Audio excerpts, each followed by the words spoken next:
how to get your first property and what you need to do before you start your search. So if that's something you're interested in, then continue watching this video, and if you get value from this video, please hit that like button so more people get to see this.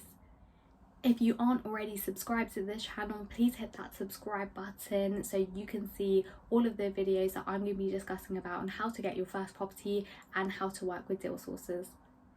Without further ado, let's get straight into this.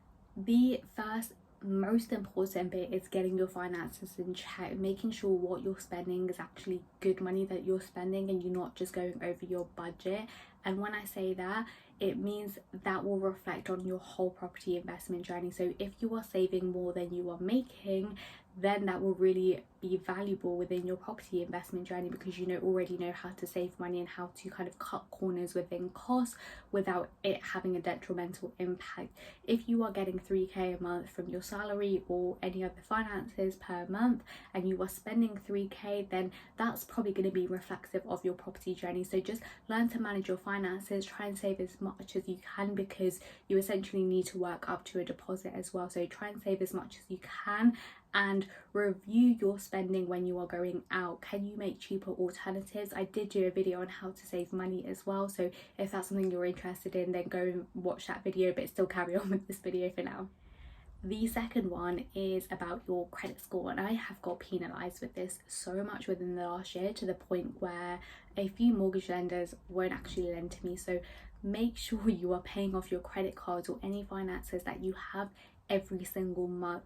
Try to pay off all of your bills as much as you can in time or before. Now, the reason I have a credit card and that I opened a credit card is to help my credit score, and for people to know that, or for lenders to know that they can invest in me and they can loan to me and I will pay them back on a monthly basis. So that's why I got a credit card. It's not for everyone, and I do completely appreciate that, but it's quite risky for a lender essentially to give to someone that's never actually borrowed money. And I'm not saying that you need to go out and get a credit card straight away, but if you can show experience that you have been paying back loans, then it will help you.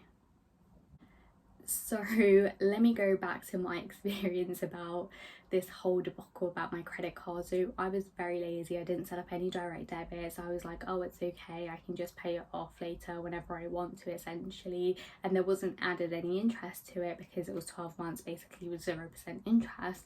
And I just thought it was okay, and in reality it really wasn't, because there's a few lenders that just won't even look at me, and as a result I basically don't get preferential rates, especially when mortgage rates are so low at the moment compared to other investment opportunities or other loans, etc. I have got very heavily penalised in different areas. So be careful and just make sure that all of your bills are paid on time, including your credit card. The third thing is I would highly recommend is you speak to a property tax accountant to help you get your businesses set up in the right way. And it's kind of important to know what you want out of property, whether you're trying to build a portfolio or whether you want 1 or 2 properties. So it really does depend, and it depends on your personal situation, whether you're working, how much income you have coming in per month, do you have multiple streams of income, how is everything set up. And this is different for everyone, which is why you have to go speak to a specialist who can really narrow down and go into detail about your personal situation. Fourth thing is go and speak to a mortgage broker that is recommended by property people. You can find them on Facebook, you can find them on Instagram, you can reach out to people who they're using, but essentially just finding out, okay, what are the rates that you're going to get, how much loan to value you can get, and what types of investments that are available to you. The thing with mortgage brokers is just understanding what fees are available, because sometimes depending on the rate you might not always want to go for the cheapest rate, because there are other hidden costs that you might not have thought of up front, and that could be essentially arrangement fee, which could vary from 1 to 2% of the loan to value that you're going to get. The second one could be a early redemption fee. So if you're looking to refinance early, or if you're looking to sell the property and you have to kind of go out of that loan agreement early, then there would be another charge for that. Sometimes it can be 0, sometimes there is a percentage added on there. Is there any other added fees? Is there a valuation fee that they have to go for a RIC survey? And lastly, is there a mortgage broker fee? What is their fee? How much do they charge? Now, this might not all make sense to you, but it's just good to understand that there will be added cost that isn't really necessarily said on paper. So the next thing is go and get yourself educated. So many free resources and paid resources that you can have access to, YouTube being one, Instagram, Facebook. There's different Facebook groups that have loads of added values. There's masterminds that go on, whether they're paid for or not paid for, and then there's obviously paid mentorship. Now firstly, I wouldn't say go straight into paid mentorship without doing free training first. And when I say free training, go and get the understanding basics of property investing. There are so many books out there that I can put in the links below, and in the description below, that can help you get started. But just having the understanding basics, and once you know what you're looking to do in property, what your objectives are and what strategy you're going to go into, then you can look at paid mentorships and things like that. But at the start, just use all the resources, and I appreciate it can be very overwhelming, so try and narrow down your education. So kind of pick 3 different things that you're going to go reach out to and dedicate your time. So say for example, you're not going to spend the whole Saturday looking at how to buy your first investment, for example. Dedicate some time, so dedicate an hour slot or a 2-hour slot, and use that time for how to get your first property, and then use another hour in another day that's set doing research and due diligence, and then another hour on raising finance. So split your time up and allocate certain hours or certain minutes. If you're doing half an hour, 45 minutes on a particular topic, then do so. That is my favorite, and it's networking. Go and connect with people. There are so many people on social media. There are some landlords that are not on social media, so it will be quite hard to reach out to them obviously, but use social media. Social media is a great platform for you to get connected without having to meet anyone in person, and you can sit behind a screen and message people. You don't even have to go the effort of getting dressed up or going and making an effort or traveling or anything like that. Use it to your advantage. One thing that I would say is it's really difficult for property investors like us to message or reply to messages that are like, what do you do in property, when you can clearly see from our profile. So one thing that I would say is always add value where you can. And when I mean add value is start growing your profile, start posting about property, start documenting your journey about learning about property, because it will make such a big difference when people are reviewing who you are on social media and whether they should reply to you or not. Because let's be honest, this isn't property investors' full-time jobs, okay? This is just an added benefit to property investors to connect with like-minded individuals and showcase our work and connect with people and potentially investors. So that's why you have to stand out from the crowd. And I don't mean like message people saying, hey, how are you? Can you help me answer this question? I don't mean that. I mean add value to them. Make sure your profile is up to date. Make sure they can clearly see who you are and that you're actually interested and you've invested in property. And it doesn't mean buying your first investment property, but that you're spending your time educating yourself and connecting with other investors. So just stand out and make sure that you are doing things differently so that people will want to reply to you and that people will want to help you. Point goes in with the education point is understand what the risks and rewards are, because it's all well and good looking at a particular cash flow, but do you know all of the risks that are associated with having a higher cash flow, or do you know kind of the risks associated with the lower cash flow? So let's kind of look at some examples. So HMOs are a great investment property and they have the higher cash flows, and people want to get to HMO, diversify their risk, because you essentially have 6 different rooms if you are looking at a 6-bed HMO. However, it does take a lot of time and it can be quite risky if your rooms don't rent for that particular value that you've posted, or you have quite a few void periods. And to know there's a high turnover of tenants as well, which is another risk.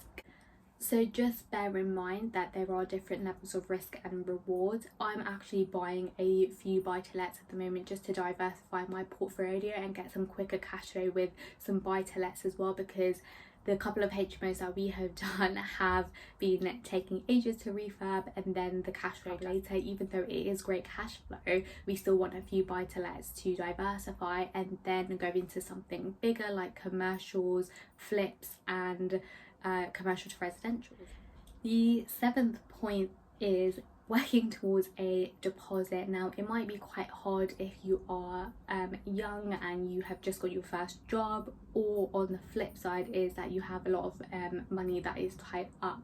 So yes, you can use other people's money, but let's be honest, will people invest in you if you haven't invested yourself, or you are very inexperienced?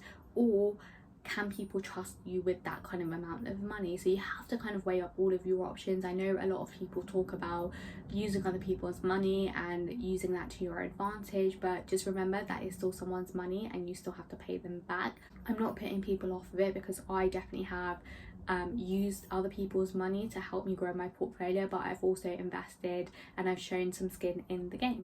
There's a couple of ways to do this, and I'm going to mention Ranjan, who goes on about this all the time, which is where I got the idea from. Is if you can have a side hustle to help you accelerate getting your first deposit, try and do everything you can, try and save a lot of money, try and invest some of your money if you can. Try and do everything you can just to get a deposit quicker, because if you start waiting just to save your salary, it might take you a lot longer. The other option is can your family help you, or can you go into JV with your family or something like that to help you get your first property off the ground? And then once you have your experience within your first property, then you can reach to investors saying, you've done this property, but ideally it will be quite hard to get other people's money for your first investment deal. I'm not trying to say that you can't get investment or use other people's money for your first investment, but just talking from experience and the setbacks that I had, I just want to be very transparent. It can be done and it might not be done. So it really depends on the type of person you are, what your background is, and everything like that as well. The 8th point is understanding all of the hidden costs. So you have your deposit, you have your mortgage broker, and you know all of those fees that you have to pay in addition to your mortgage. By the way, I live by an airport, so hence the aeroplanes in the background, so apologies if that disturbs it, but I can't help it because it happens every 2 minutes. And but go back to the video. Finding out what the hidden costs are. So you've got your stamp duty, land tax, you've got your solicitor fees, any legal fees. If you're doing HMOs, you've got your HMO license. If you are refurbing the property, you have your refurb costs and any project management costs that you have. If you're looking to refinance that property after as well, that's your refinance costs plus your solicitors and mortgage broker fees again that you have to pay. And then lastly, if you are using a deal sourcer, then you will have their sourcing fee to pay as well.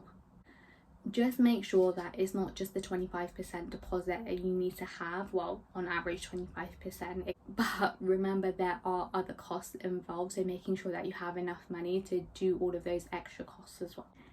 The final point is finding your power team, so finding your mortgage broker, your solicitor, your tax accountant, who can really help support getting that first purchase and supporting your businesses in the right ways. Then if you want to go down this route, you can work with estate agents or property deal sources to help you get your first investment or your next investment, finding a refurb team, finding a letting team if you're not going to self-manage. So just really getting out there, networking, finding out other people's projects, find out recommendations from people. Be careful with recommendations though, because 2 people could use the exact same person and have 2 completely different experiences. So just be careful of who you listen to and use your intelligence to find out if they're telling the truth, or was it just a bad example for them, or was it just something that essentially it just was the wrong time for that person. Because I can say that a lot about property sources. I've spoken to some great people and I've spoken to some dodgy people who just weren't kind of in the right frame of mind, but I know they're doing some great things now. So just be careful who you're listening to and find your power team and find your property. So then the final thing is you can start your property search. If you found this video useful, please hit that like button and please hit that subscribe button if you are already not subscribed to that. If you have any questions, please hit them in the comments below, comment section below, and I will reply to those comments. I really hope you enjoyed this video. So everything that you need to kind of know before you do your property search and making sure that you're setting yourself up for success. There's no point of just getting any random property and then doing all of the other stuff after. Try and get all of those processes set up first, get everything in check, and then go and search for your properties, because then you can start multiplying and buying 2 or 3 properties at a time. But as long as you have everything in the front end sorted, then you can worry about how many properties you're going to buy later. I hope you enjoyed this video. Have a great rest of the week, and I will catch you in the next video.